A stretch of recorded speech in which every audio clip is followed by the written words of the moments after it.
সহিহ বুখারী হাদিস নাম্বার ৭২৮০ নম্বর হাদিস।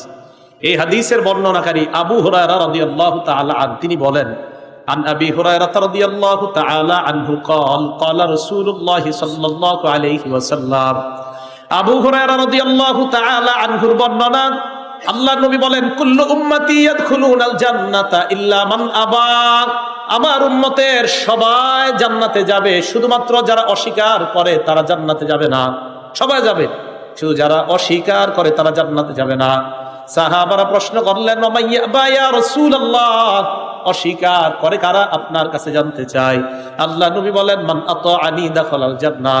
আমাকে যারা মান্য করে তারাই আমার কথা স্বীকার করে, তারা আল্লাহর জান্নাতের মেহমান।